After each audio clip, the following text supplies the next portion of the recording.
ایک مسلمان ملک ہے جہاں پر صلیبی طاقتوں نے، صہیونی طاقتوں نے اپنے خفیہ اہداف کو آگے بڑھانا شروع کر رکھا ہے۔ لبنان کے اندر ان دنوں حالات کشیدہ ہیں اور گزشتہ 3-4 دنوں سے وہاں پر لڑائی کا، خانہ جنگی کا ماحول بنا ہوا ہے۔ ناظرین کرام، حزب اللہ جسے ایران سپورٹ کرتا ہے، جو ایک طرح سے ایران کی پراکسی وار تنظیم ہے، پراکسی وار لڑنے والی تنظیم ہے، اور یہ ایک طرح سے ایران کے مفادات کو لبنان کے اندر پرموٹ کرتی ہے۔ حزب اللہ کی جانب سے لبنان کے اندر حالات کو کشیدہ کیا گیا ہے اور وہاں لڑائی جھگڑوں کے اندر اب تک 20 سے زائد افراد جاں بحق ہو چکے ہیں اور درجنوں گرفتار اور زخمی ہیں۔ اور لبنان کے اندر پچھلے 2-3 سالوں سے سیاسی بحران بھی ہے، کوئی مستقل حکومت نہیں ہے، کسی جماعت کو وہاں پر اثر و رسوخ حاصل نہیں ہے۔ کہا جاتا ہے لبنان کے اندر سیاسی بحران کے پیچھے حزب اللہ ہی کا ہاتھ ہے جسے ایران سپورٹ کر رہا ہے۔ ناظرین کرام، اگرچہ ایران دعویٰ کرتا ہے کہ وہ اسرائیل پر حملہ کرے گا، اسرائیل کو مارے گا، اسرائیل کو ٹارگٹ کرے گا، لیکن آج تک ایران نے کوئی حملہ اسرائیل کے خلاف نہیں کیا، کوئی میزائل یا کوئی اس طرح کی بڑی کارروائی نہیں کی جس سے اسرائیل کو نقصان پہنچا ہو۔ لیکن جو ایران کی پراکسی وار ہے، اس سے اسرائیل کو بڑے فوائد ملے ہیں۔ اسرائیل اب لبنان پر حملے کر رہا ہے، اسرائیل شام پر حملے کر رہا ہے، عراق کے اندر حملے کر رہا ہے۔ جواز مل گیا ہے اسرائیل کو کہ ایرانی جنگجوؤں کو ہم مارتے ہیں جو ہمارے خلاف حملہ کر رہے ہیں۔ لیکن ناظرین کرام، سچی بات یہ ہے کہ ایران کے اندر جو لبنان کے اندر حالات کشیدہ ہیں، ان کے پیچھے نہ صرف ایرانی جو پراکسی وار تنظیم ہے، پراکسی لڑنے والی تنظیم ہے حزب اللہ، اس کا ہاتھ ہے، بلکہ لبنان کے اندر حالات کی کشیدگی میں اسرائیل کے یہودیوں کا بھی پورا ہاتھ ہے، امریکہ کا بھی پورا ہاتھ ہے، فرانس کے صلیبیوں کا بھی پورا ہاتھ ہے۔ اگرچہ لبنان کے اندر کئی عیسائی بھی رہتے ہیں، لیکن مسلمانوں کی، سنیوں کی اکثریت بھی ہے، تو سنیوں کے خلاف کافی مظالم جاری ہیں۔ اس حوالے سے مسلمانوں کو، اسلامی دنیا کو لبنان کے مسلمانوں کے مسائل حل کرنے چاہیے۔ ناظرین کرام، ایک اور خبر عراق سے سامنے آ رہی ہے۔ یہ خبر عراق کے اندر جو الیکشن ہوئے ہیں اس حوالے سے ہے۔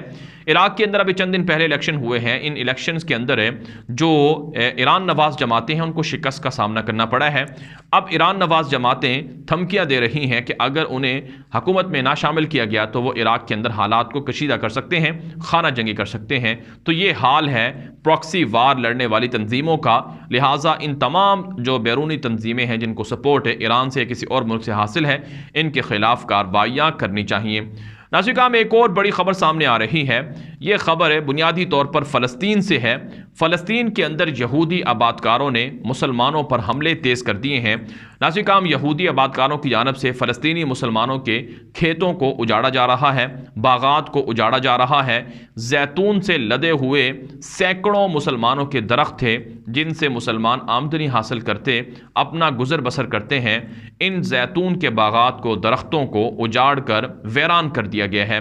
ناظرین کرام، اسرائیل کے اندر یہ جو فلسطین کے اندر یہ جو اسرائیل کے دہشت گردوں کی دہشت گردی ہے، دراصل یہ قیامت کی علامات میں سے ایک بڑی علامت ہے۔ ناظرین کرام، احادیث کے اندر یہ بات موجود ہے کہ قیامت کے قریب جب دجال کا لشکر تیار ہوگا اور دجال کی حمایت یہودی صہیونی کریں گے، تو اس موقع پر مسلمانوں کا جو عظیم لشکر ہوگا، جس کی قیادت پہلے سیدنا مہدی علیہ السلام اور پھر سیدنا عیسیٰ علیہ السلام کریں گے، تو مسلمانوں کا لشکر یہودیوں پر، دجالی طاقتوں پر حاوی ہو جائے گا اور یہودیوں کو چن چن کر مارا جائے گا۔ یہاں تک کہ حدیث کے اندر یہ الفاظ بھی ملتے ہیں کہ اگر کوئی یہودی کسی پتھر کے پیچھے چھپے گا، پہاڑ کے اندر چھپے گا، تو پہاڑ اور پتھر بول کر کہیں گے کہ مسلمان مجاہد ہمارے پیچھے یہودی چھپا ہوا ہے، اسے آ کر قتل کر دو۔ اگر کوئی یہودی کسی درخت کے پیچھے چھپے گا تو وہ بھی پکار کر کہے گا کہ یہودی ہماری آڑ لیے ہوئے ہے، اسے آپ آ کر قتل کر دیں۔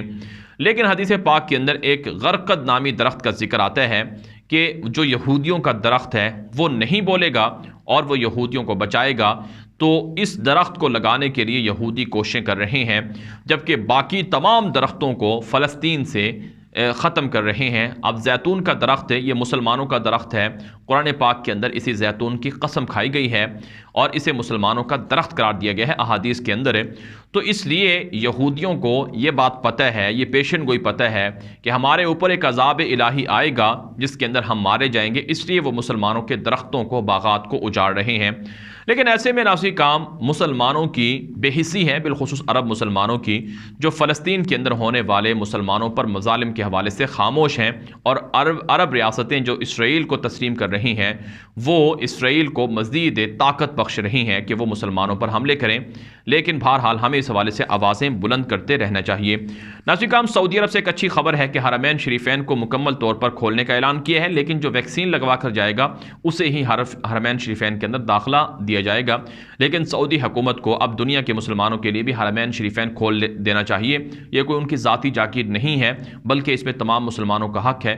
مسلمان دنیا بھر سے تڑپ رہے ہیں کہ کب وہ حرمین شریفین جائیں گے اور اللہ کے محبوب صلی اللہ علیہ وسلم کے سامنے جا کر اپنی دعائیاں دیں گے۔ تو اس لیے یہ حرمین شریفین کو مکمل طور پر ساری دنیا کے لیے کھول دینا چاہیے۔ ایک اور خبر ناصر کام یہ برطانیہ سے سامنے آ رہی ہے کہ برطانیہ کی پارلیمنٹ کے رکن کو چرچ کے اندر قتل کر دیا گیا ہے۔ جو برطانوی پارلیمنٹ کے رکن تھے ان کو چرچ کے اندر قتل کر دیا گیا ہے۔ اگر یہی واقعہ کسی مسلمان ملک کے اندر ہوا ہوتا تو کہا جاتا کہ اس مسلمان ملک کے اندر دہشت گرد چھپے ہوئے ہیں اور یہ دہشت گردوں کی ہماج ہے۔ لیکن دنیا کو جو یورپ کے اندر، امریکہ کے اندر ہونے والے کرائم ہیں، جرائم ہیں، ان پر یہ باتیں نظر نہیں آتی ہیں کہ وہاں کتنا لوگوں پر ظلم ہو رہا ہے اور کتنی دہشت گردی وہاں پر ہو رہی ہے، اور اس بات کی علامت ہے کہ یورپی ممالک بھی دہشت گردی سے محفوظ نہیں ہیں۔ ناظرین کرام، یہ ویڈیو دوستوں کے ساتھ واٹس ایپ پر، فیس بک پر، انسٹاگرام پر، ہر جگہ پر نشر کریں تاکہ لوگوں کو درست معلومات مل سکیں، اور آپ ہمارے ٹویٹر اکاؤنٹ کو اور ہمارے واٹس ایپ گروپوں کو بھی فالو کر سکتے ہیں۔ اب تک کے لیے اتنا ہی، اجازت دیجیے۔ السلام علیکم ورحمۃ اللہ وبرکاتہ۔